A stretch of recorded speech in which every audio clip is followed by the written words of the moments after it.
Hey everyone, BS Gamer here, welcoming you back to another episode of my Let's Play of Final Fantasy IV.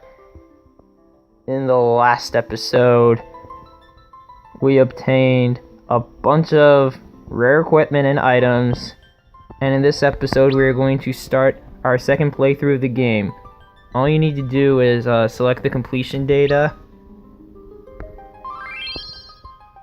and once again you'll get the option to select the difficulty level. Once again, I'm going to choose hard. And as you can see, this game starts from the beginning. I'll just go through the opening cutscenes off screen. See you guys in a sec. Alright, now, as you can see, Naming Way isn't here. And the reason why Naming Way isn't here in Baron Castle this time is because I completed the Naming Way side quest in the previous playthrough. Once you complete the Naming Way side quest, you can't do it again. Just FYI. Alright, I made it through the opening cutscenes and I want to show a couple things off. First of all, I want to note that there are some items that will transfer over to your second playthrough and third playthrough. Those items are the golden apples, silver apples, and Sama drop. And, your onion equipment will transfer, your adamant armors will transfer, and if you have any tails that you haven't traded in yet, those will also transfer. All of your augments will also transfer, and the dark matter, if you steal it from the final boss.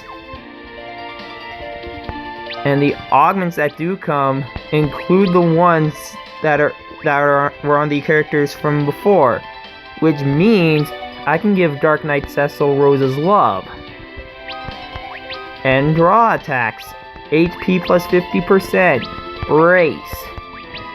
And counter. Oh yeah. And Kane can be ridiculously good too. So yeah. Awesome, isn't it?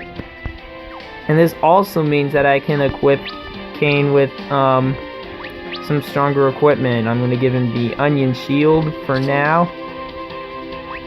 and the adamant armor. Now, any character in this game can equip adamant armor, except for Dark Knight Cecil, which pretty much makes Dark Knight Cecil weaker than Edward, which is hilarious in my opinion. As for the onion equipment, only the final 5 characters can equip it, which means Paladin Cecil, Kane, Rosa, Rydia, and Edge can equip them. No one else can. So just need to make note of that. Oh, except for the onion shield, only Cecil and Kane can equip the onion shield, and those two are the only ones who can equip the onion sword as well. Speaking of the onion sword, I should give that to Kane as well. So yeah. This makes the characters even more powerful. And this is why I gave Cecil the Treasure Hunter augment. Since you have him for the whole game, you can have a better chance of getting rare items anytime you want. And this is also the same reason why I gave him safe travel. If I want to avoid any enemy encounters, I can do it any time in the game. I'm just gonna show one battle off just to show you guys how much more powerful these characters are with their augments and abilities. Look at that, 350 damage. That is really good.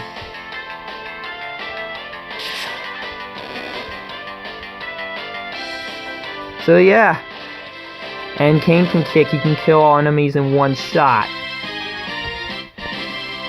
So yeah. So there you go. This means that the second and third playthroughs of the game will be much easier than the first playthrough. Another thing that I should point out is if you completed all the maps in the first playthrough, you will not need to do them again. So yeah, just FYI. And yeah, we've seen this scene before.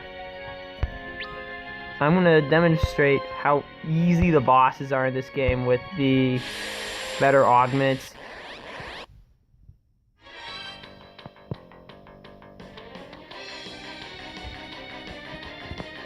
Just watch.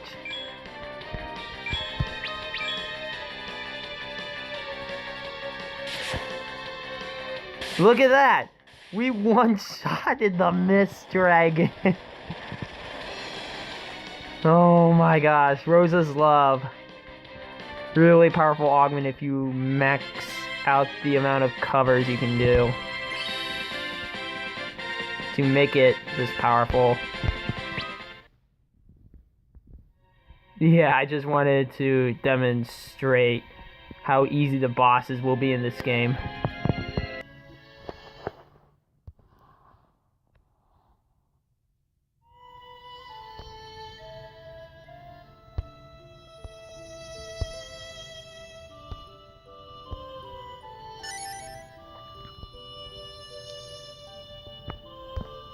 Look at that, guys.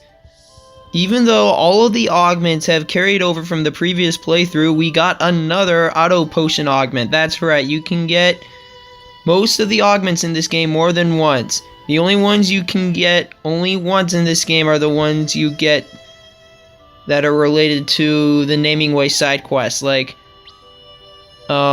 Treasure Hunter, because the map came from Naming Way, and the Eye Gouge augment, Rosa's Love, you can only get those once. All of the other augments you can get 3 times. So yeah, we just got another auto potion augment. I'm gonna be saving that augment for later on.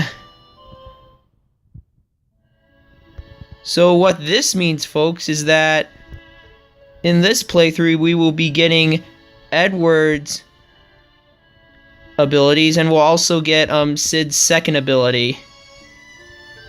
So yeah, that's nice, isn't it? So once we reach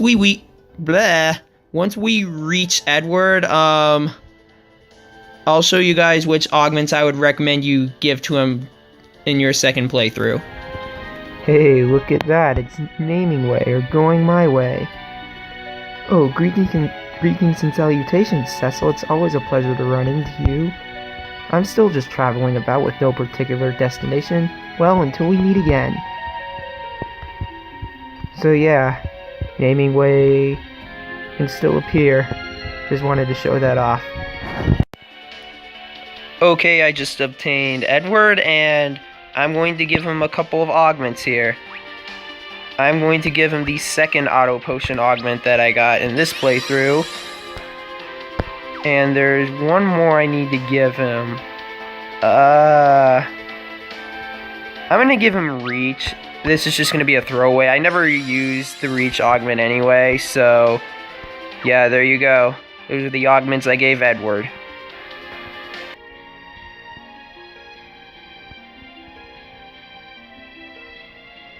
Why, Cain? I will not answer your questions.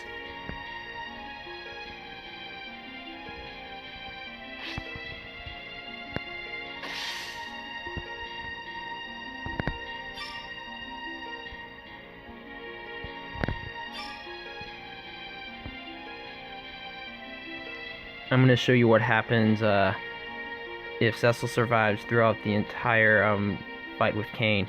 What's come over you? Be silent.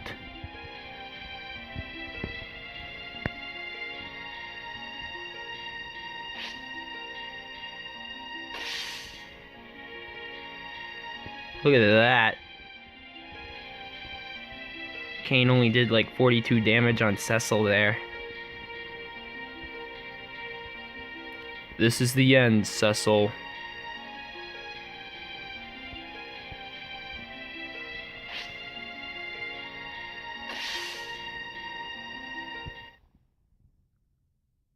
Cain, even you now?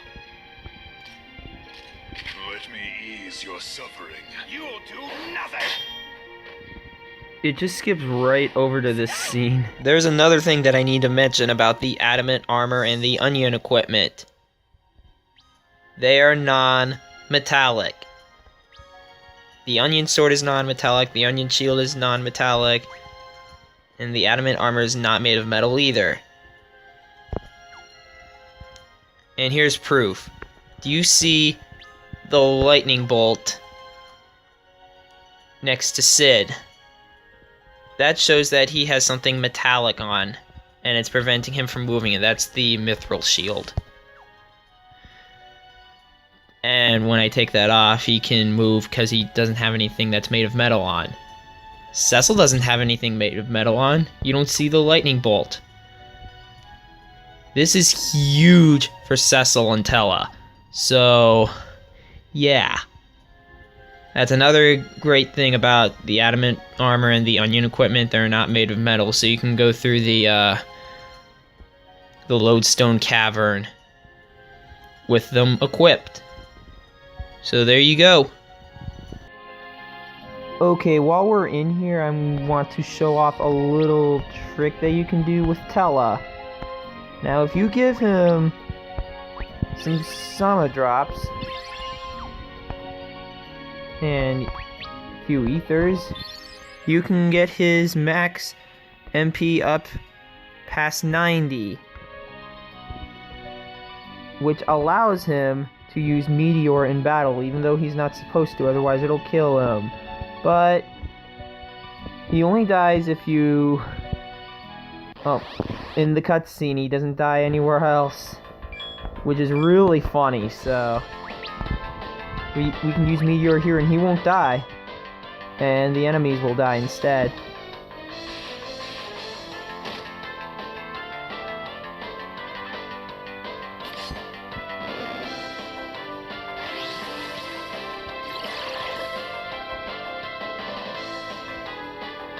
Just watch. This is awesome, isn't it? You're not supposed to do that, but in the second and third playthroughs, you can do it. I don't recommend that you give Tella any Sama drops. I would recommend that you save them for later. I just wanted to show off this trick just to let you guys know you can have Tella use Meteor. So there you go.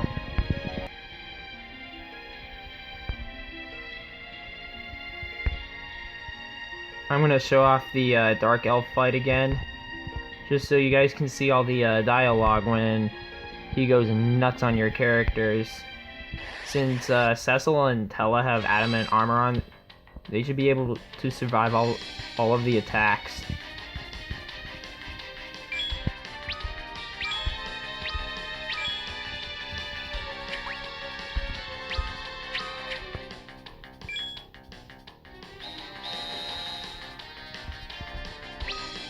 Everyone's missing though, look at that.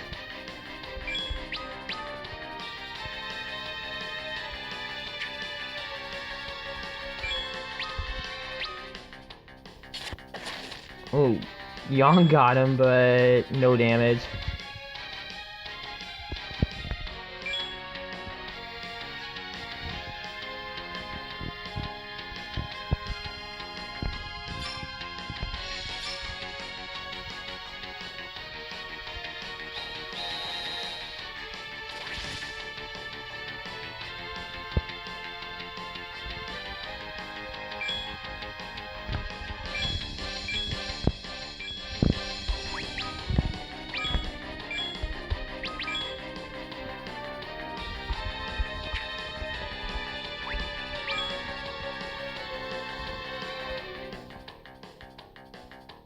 Fools, behold the power you face.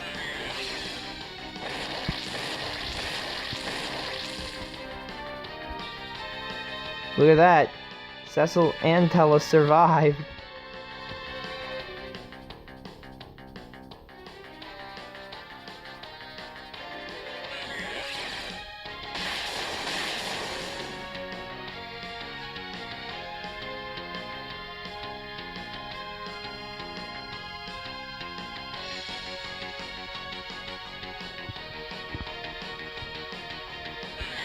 With Zara. Oh, Tella's down. Even with adamant armor on, Tella still couldn't survive because of his low HP. That's not good. Ooh, tornado! No effect! We have no hope. If only I could Wield my sword. Ugh.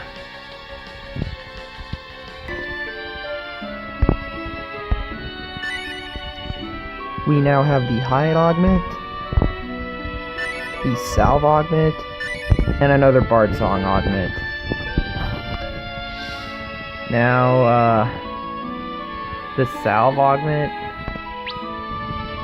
I think you get that if you give Edward a total of 1 augment, and you'll get if you give Edward 2. So yeah, there you go.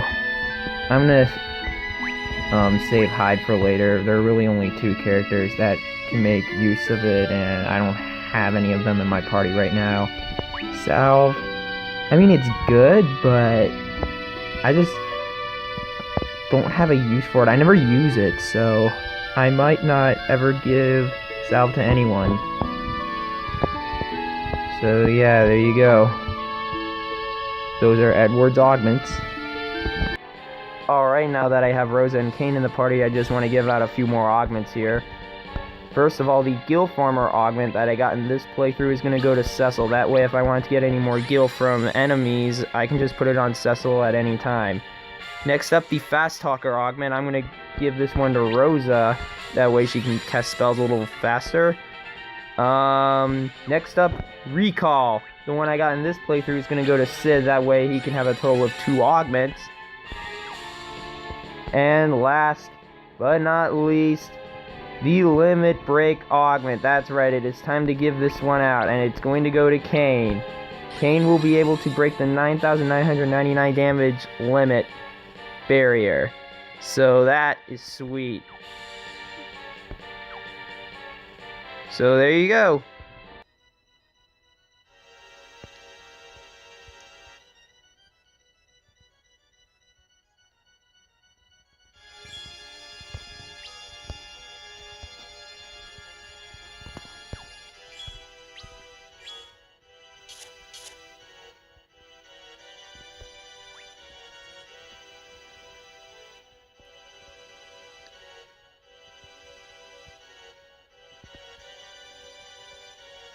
So we're back. We are battling Golbez again, and he is about to put Binding Cold on us, which for some reason does bypass the Adamant Armor and the Onion Shield. I don't know why, but the Adamant Armor does protect against the instant death attack from the Shadow Dragon, which Golbez is about to summon. Here it is. Remember last time we fought Golbez? In this fight, it killed everyone? Well, he's only going to be able to kill 1 character, because Rosa and Cecil are wearing Adamant Armor. Well, actually, he wouldn't be killing Cecil anyway. And Kane is wearing the Onion Shield. So only Yang died.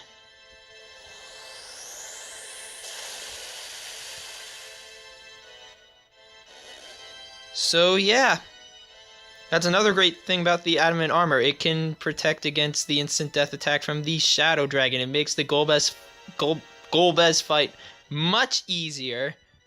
Same with the Onion Shield. It also prevents instant death. Although I don't know why Binding Cold worked on their characters, even with the status immunity.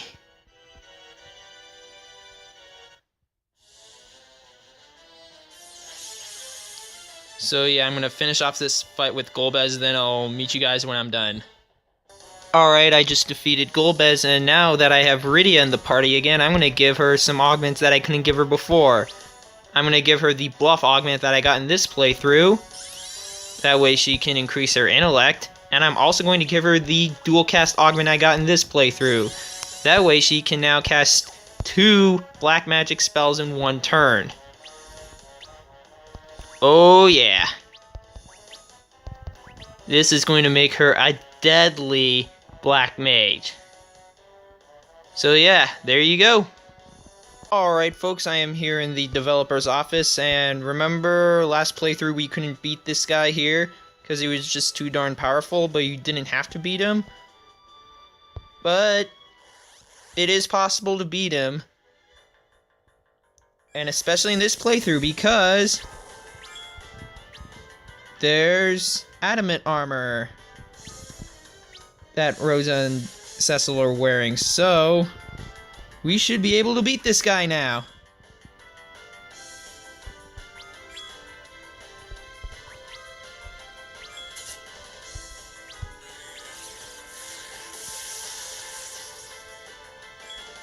Look at that! Thundaga and only 212 damage.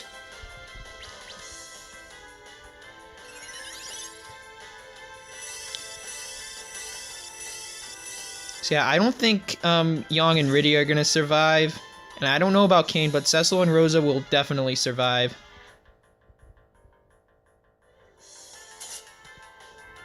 Look at that.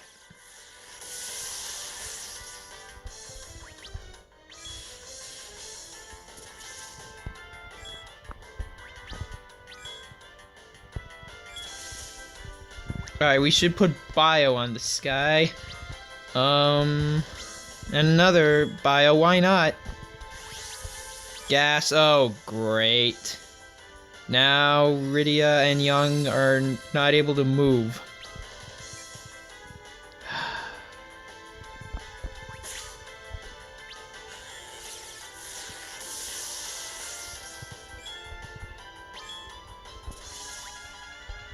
Not sure exactly what the I don't remember what the status ailments you get from gas again. I think it's paralyzed. I'm not 100% sure. Alright, now we should have Kane jump. Whoa! Oh, we got him! Everyone survived! Holy cow! See, Rosa's love plus adamant armor equals beating this guy. Now I get to show you guys what happens if you beat him. You'll just get some different dialogue. Ho ho ho, not bad at all, but it's not over yet. You haven't seen my second form yet. Oh, sorry, guess I'm all worn out. Maybe next time. And there you go, that was the last guy I had to talk to in order to get the reach augment. So there you go. Alright, we won a stone blade from one of those stone lizard thingies. It's a rare drop. It's not bad. It might inflict the stone status. Let's see, is it better than the onion sword? Okay, in terms of accuracy and attack power, yes. In terms of strength, no. I'm just gonna leave the onion sword on. I think the dwarven axe is stronger than it too. Yeah, it is. Okay, so actually, of course it is, because right now the dwarven axe is stronger than the onion sword at the moment. Remember, the onion sword gets stronger as the character who wields it levels up. So yeah, that's the stone blade. It's actually a pretty good sword to get in your first playthrough. If you get one, you'd be pretty lucky. So yeah, there you go. Alright, we are fighting the Doctor and Barnabas again. But we're going to fight him a different way this time.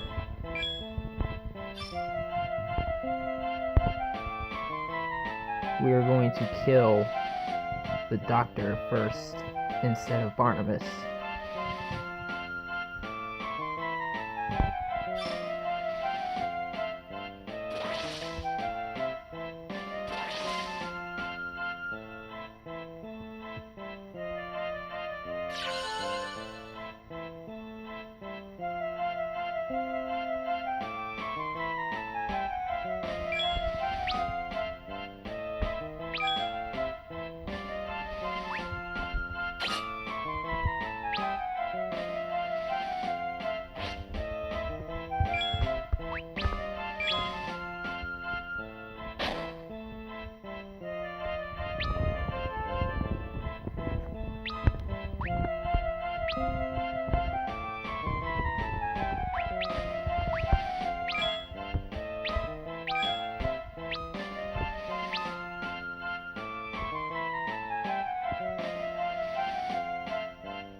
And the reason why I'm doing this fight again on screen is to show you guys what happens if you kill the doctor first instead of Barnabas like we did in the first playthrough. Yeah, you can restore him for all I care.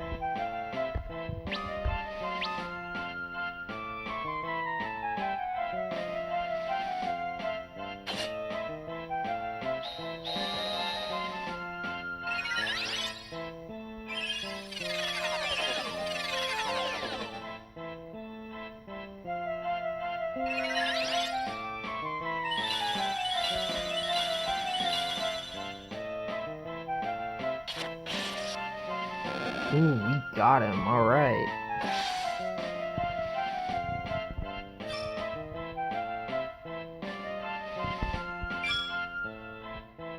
Oil! Oil! And he'll self-destruct. And yeah, he wipes out Cecil. And the reason why I'm doing this fight again and I'm killing off the doctor first is so that I can get the doctor on the bestiary, because if I did it the other way, then I wouldn't have been able to get the doctor on the bestiary because, well, I wouldn't have killed him. So yeah, in order to fill out the bestiary, you won't be able to do it until your second playthrough, at least. Because of this fight, and because of some super bosses coming up, so there you go. Alright, we just found Sid, and he fixed up the airship, put mithril on it again, and we're reading his letter. And we just got the adrenaline augment. This is the augment you can get from Sid if you give him a total of 2. And of course you get the upgrade and analyze augment again. So what the adrenaline augment does, when you have it on a character on their battle menu, and if that character has critical HP, their attack power will be doubled. It's actually not a bad augment. Personally, I think it's more useful on the DS version, since you can get 2 limit break augments, but in the version I have, which is the Android version, you can only get 1, so I honestly don't use the adrenaline augment. But if you have the DS version, I recommend you give the adrenaline augment to either Cecil or Kane.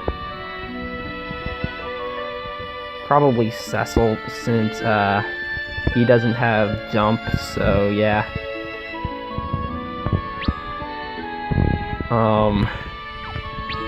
I mean, that augment's not the greatest. It can come in handy though.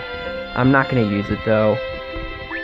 The analyze augment, I'm gonna give that to Cecil. I don't know, I just like giving him the second analyze augment. That way during the third playthrough I can like analyze every enemy that I can. And I can do it anytime I want, so yeah, you don't have to do what I'm doing. I just like giving Cecil the analyze augment on the second playthrough, so there you go. There's the adrenaline augment for you guys.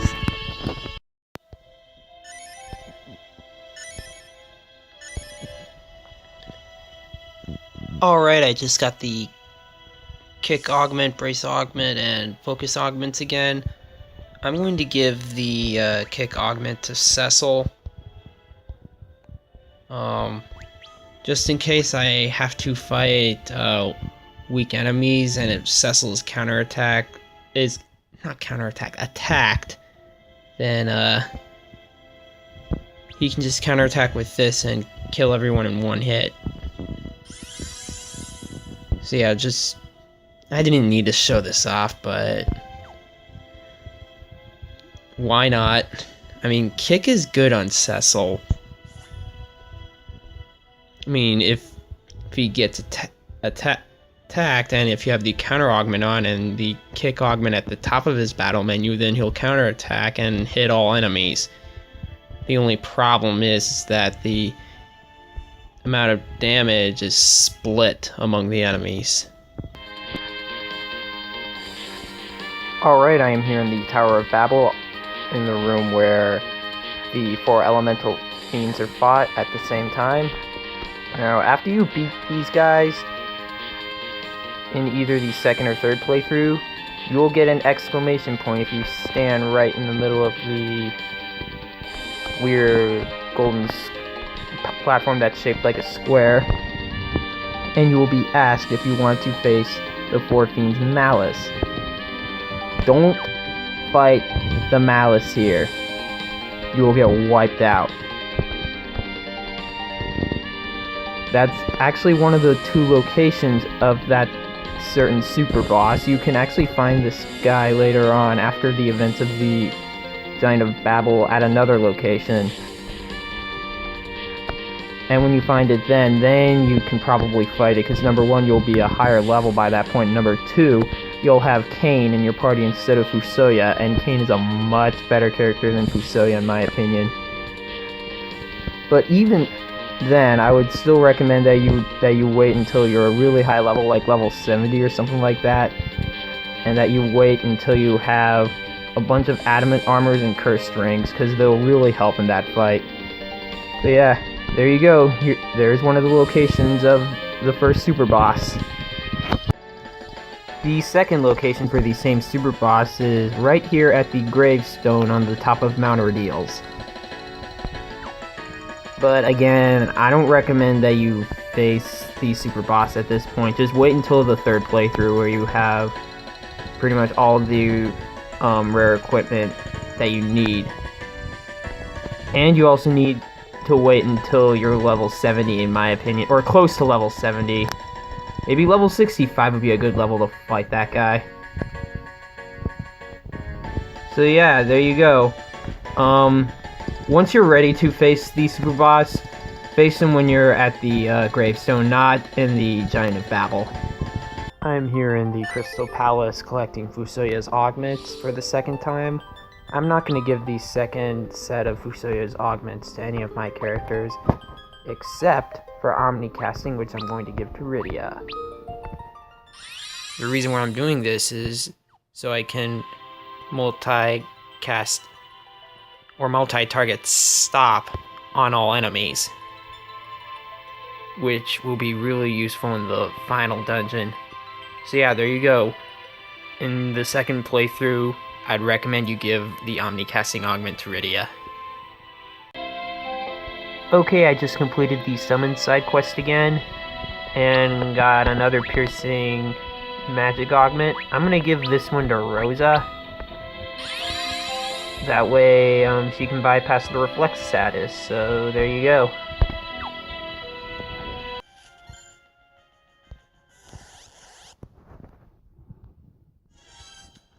Alright, I'm getting into a battle here against a behemoth to show you guys how awesome the Mind Flayer summon is.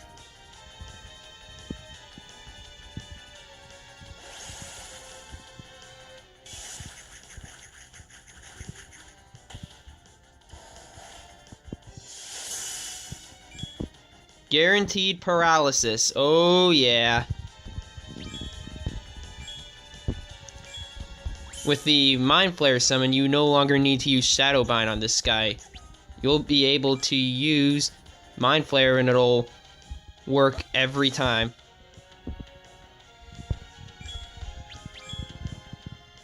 Just wanted to show that off real fast. I'm gonna cut the rest of this battle out here.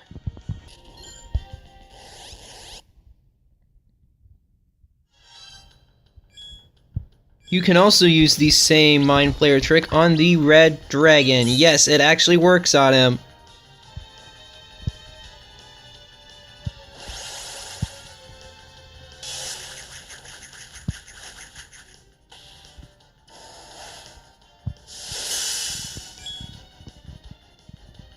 Wait, it didn't hit? I thought for sure it would hit him. Well, let me try it again. In the meantime, I'm gonna get Berserk up. And slow him down.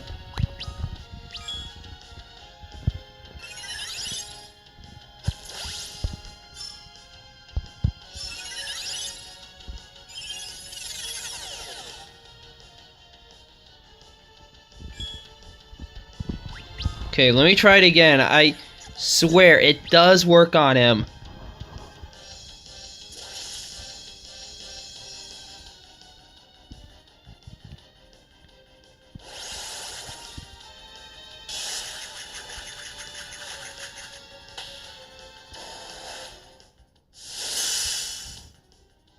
There we go, it worked. Okay, so maybe it's not guaranteed that it'll hit the red dragon, but it does work. So there you go. I'm about to redo the Holy Lance fight, and for this fight I'm going to wear the Onion Shield. And you will see why in just a moment.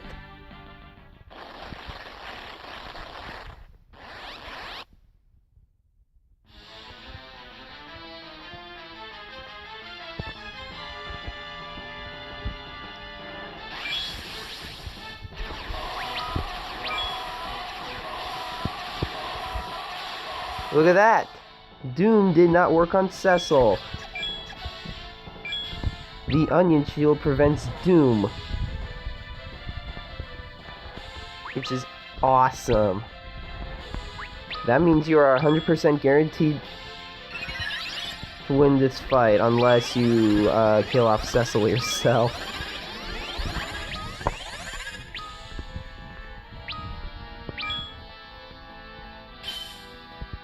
Yeah, isn't that awesome or what?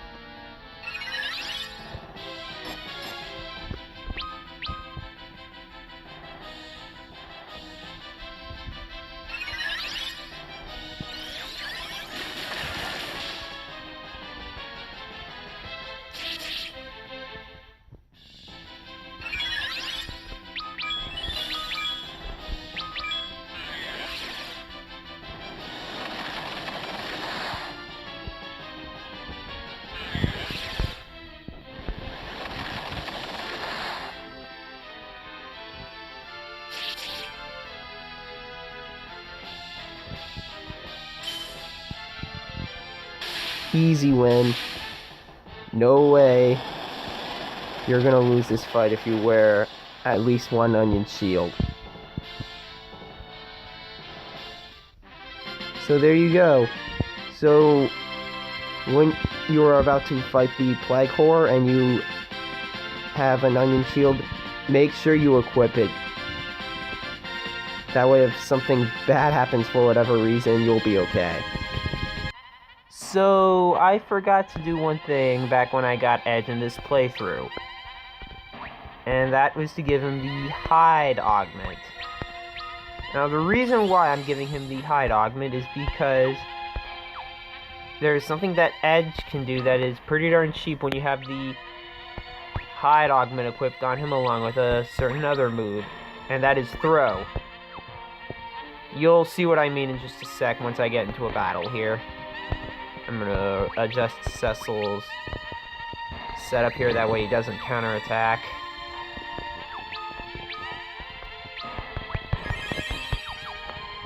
Alright, I'm gonna use a siren so I don't waste time trying to find an enemy running around all over the place.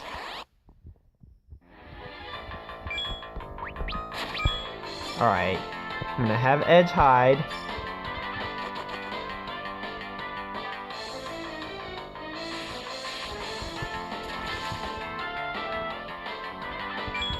Now, normally when you have a character hide, you cannot use any command except for the return command.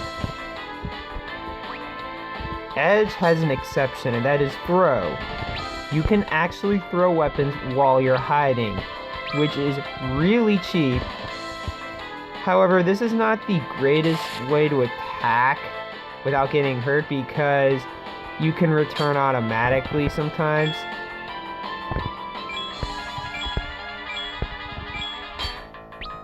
So yeah, don't spam this all the time, but I'm just showing you guys this can be done.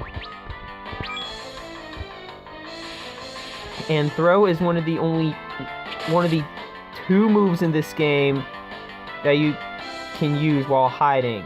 The other is aim, which can only be used by Rosa. So I will be giving her the hide augment in the third playthrough, and I'll show it off again then. But yeah, there you go.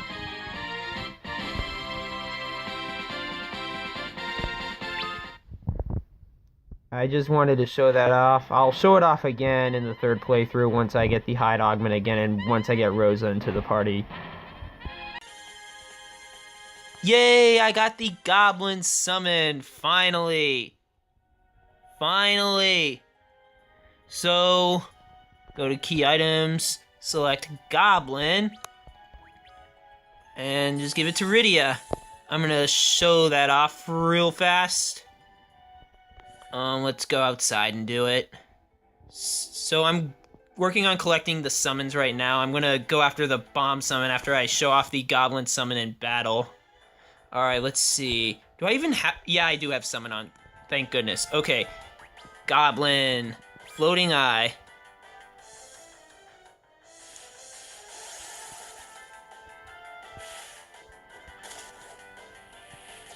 Oh my gosh.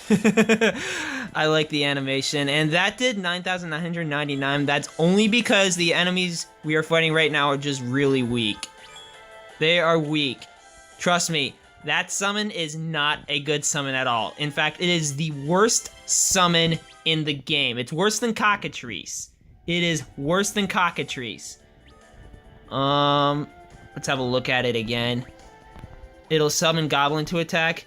See, as you can see, it's actually cheaper than Chocobo, and for good reason too. It's worse than Chocobo at this point. So if you're not a completionist, don't farm for Goblin. I only farm for Goblin just to show it off for this LP. Otherwise, I wouldn't normally get that summon. It's not that good. But yeah, there you go. There's the Goblin summon for ya. 2 months later, I finally got it. Good lord, that took way too long. Well, here it is, the bomb summon. Oh my gosh. Oh my gosh. If you hear background noises, I apologize. It's the 4th of July right now, and there are fireworks going off. And yeah, so let me switch out Rydia's abilities. I'm gonna show off the bomb summon. Yeah. So I'll use that last siren, just get an enemy over here. I'm gonna show it off.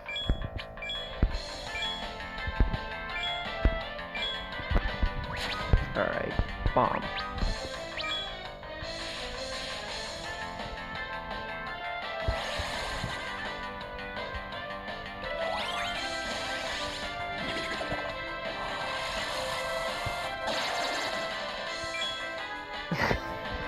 And it's fire elemental, as you can see.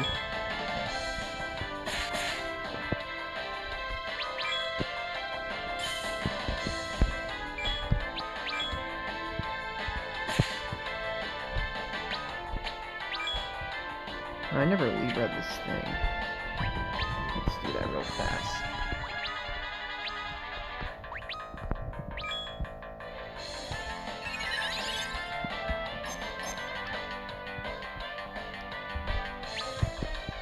So how I fought at the bombs in here, well, as you can see, I can't use a siren to get him. If I use a siren, I'll get him at this one, anywhere on the moon. So what I did, I ran around in the East Lunar Tunnel, whatever the name of it is, and I ran away from everything except for the battles that have bombs in them. And there are two kinds of combinations. One with 2 dark grenades and 2 balloons. And another with 2 dark grenades and a prokaryote or a eukaryote or whatever. So what I did in the fight with the eukaryote, since I didn't want the eukaryote to drop anything, I killed 1 dark grenade first, and then I had Rydia use thunder on the other dark grenade to have it cause a chain reaction and cause it to self-destruct on itself and along with the prokaryote. And when it does that, they'll die, but they won't drop any experience, and because of that, you won't get any items from them either. So yeah, there you go. There's the bomb summon. Thank God. It took so long to get. Alright, you guys, I am about to fight the final boss again, but before I do, I'm going to show you guys my equipment and ability setup, and compare them to the setups I had in the first playthrough. It's pretty much the same, except everyone has adamant armor, and Rydia has the dragon whisker, which I got from the blue dragon. That was a really lucky drop. And the reason why I have the dragon whisker on Rydia is because her intellect already maxed out. She doesn't need the rod. And Rosa's spirit is maxed out as well, so she doesn't need the sage's staff. So I gave her Yoichi bow and Artemis arrows. As for the abilities, everything's pretty much the same as well, except for a few differences. One, I gave Rydia the dual cast ability. She didn't have it in the first playthrough because I gave it to Rosa, but now that she has it, I gave it to her because, well, casting 2 black magic spells is better than 1, so she can dual cast Meteor in the final boss fight in this playthrough. Or Flare. I'm gonna use Meteor because Rydia's at level 82, and I can use it. Everything's the same for Cecil and Rosa.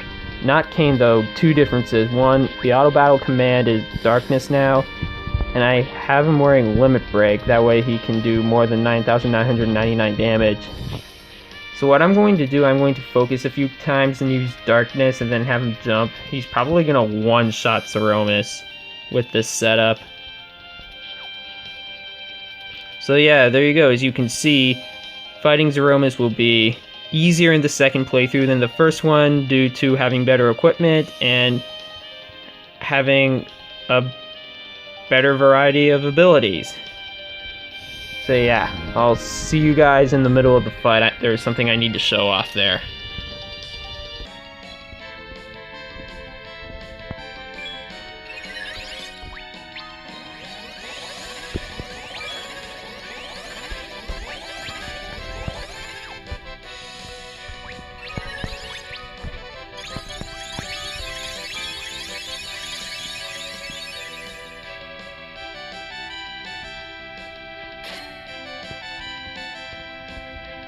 As you can see, you can steal the dark matter from Zeromus in this playthrough. You can steal the dark matter in any playthrough, although in the third playthrough it won't matter because after the third fight the game will be over. So in case you missed the dark matter in the first playthrough, you can get it again in the second playthrough. You will only need 1. You don't need 2 of them. But yeah, there you go. I'm gonna finish the rest of the fight off screen. I also forgot to mention that after you defeat Zeromus for the second time, in the scene where Kain is at Mount Ordeals, the angle is different. I don't know why, but it is. But yeah, there you go. Different angle. Oh, we meet again! Thank you so much for playing again.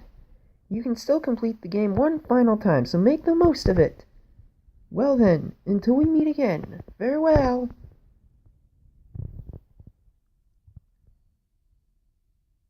So that is it for the second playthrough, and it took me several months to complete. Not just because of being unlucky finding rare equipment and stuff, but because of school, and then later I got a promotion at work. So I apologize for taking too long for getting this video done, and I really appreciate your patience. But yeah, before I conclude this episode, I would just like to point out that if you were playing the DS version, you would be getting a second limit break augment at this point, but that's only available in the DS, so it's not available for Android or iOS. So yeah, thank you guys for watching, and I will see you next time when we start our third and final playthrough.